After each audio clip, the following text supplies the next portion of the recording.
Nakatikim ka na ba ng ginataan na niyog? Kung hindi pa, tara. What's up mga idol? So, video for today ay magluluto tayo ng ginataan na niyog. Ayan, niyog na nga, ginataan pa.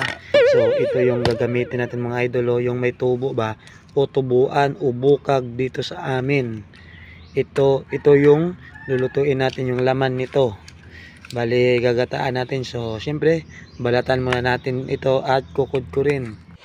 At agad ko na nga binalatan yung niyog natin mga idol, gamit yung espada ni Panday o bolo mga idol. Siyempre, kailangan natin balatan yan. Tapos, biakin at iproseso na yung laman nito para mailuto na natin mga idol. Kaya watch and learn kasi baka ngayon nyo lang ito makita sa video ko lang. Dito nyo lang malalaman na ang niyog ay pwede palang gataan. Wow! So guys, ganito dapat yung gagamitin natin, yung may tubo siya o may bukag dito tawagin to eh. Ito dapat yung gamitin. So ito yung lulutuin natin yung laman. Ito mga idol, bali dalawa na yung nabalatan natin. Ito yung may tubuan, ito ba? Yan. Tapos ito wala, ito yung kukudkurin natin. At itong may tubuan, yung laman nito, ito yung gagataan natin. So, tara mga idol. So, ayan mga idol. So, siyempre, bibiakin na natin, bubukain na natin yung niyog para makuha yung laman. Siyempre, yung una nating binuka, yun yung kukudkurin natin. Yung pangalawa, ito yung may tubuan. Ayan, yan yung bukag mga idol. Parang may buwan sa loob. Yan yung kukunin natin gamit ang kutsilyo. Ayan. Pag makuha na natin yan, siyempre hiwain natin yan. Ayan, ganyan ang kalaki mga idol. Ayan. Napakasarap yan. Kinakain niya yan na hindi pa niluluto. Tapos, lalo na pagluto na. At siyempre, yung laman ng niyog, kukunin din natin yan mga idol. Kasi, yan yung pinaka-recipe natin dun sa ginataan natin na dito sa ginataan nating niyog. Recipe talaga, bala kayo basta niyog na ginataan na. Siyempre yan, kukunin natin yan lahat. At ito na nga mga idol, siyempre yung isa ay kukudkurin na natin mga idol. Kasi ito yung kukunin natin yung katas nito. At ito yung igagamit natin panggata doon sa isang niyog. Ayan, kud muna mga idol. Ayan, tapos lagyan lang yan ng tubig. At saka ihiwalay na yung mga niyog o sapal dito tawagin sa amin.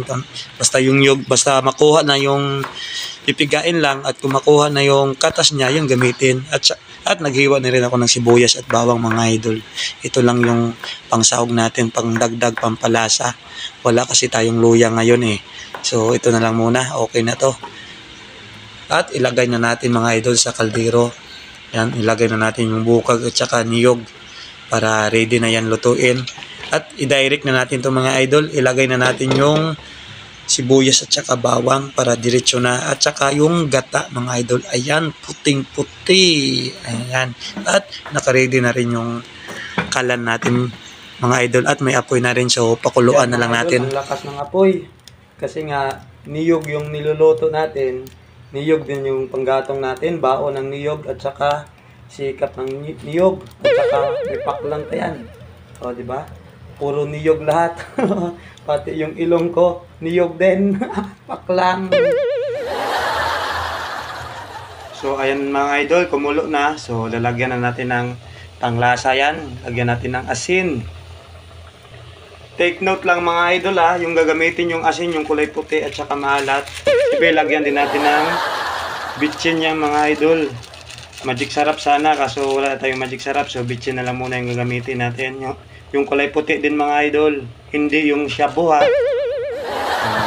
Ayan, halo-haloin lang natin yung ginataan nating niyog. Ayan.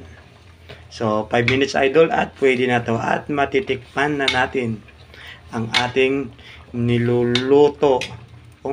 Hindi ko lang alam kung ano yung kinalabasan nito. Pero abangan na lang natin.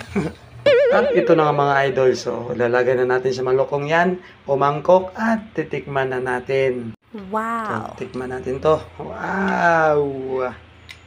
Siyempre, sabaw. Wow! Wow! Wow! Wow! So, ito na mga idol. So, titikman na natin.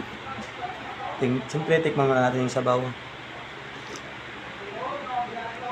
Ayos. Masarap mga idol. Try nyo. Timbalin natin yung niyog. Sarap mga idol.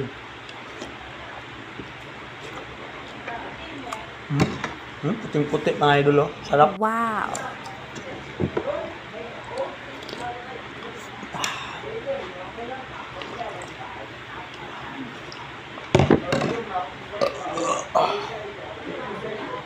Grabe mga idol.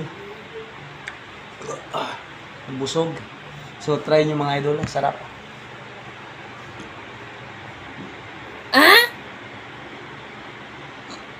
Hindi nga.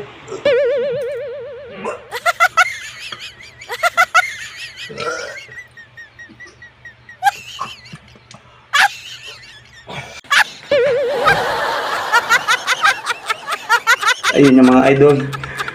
Okay naman yung lasa pero parang may gumagalaw sa loob ng tiyan ko.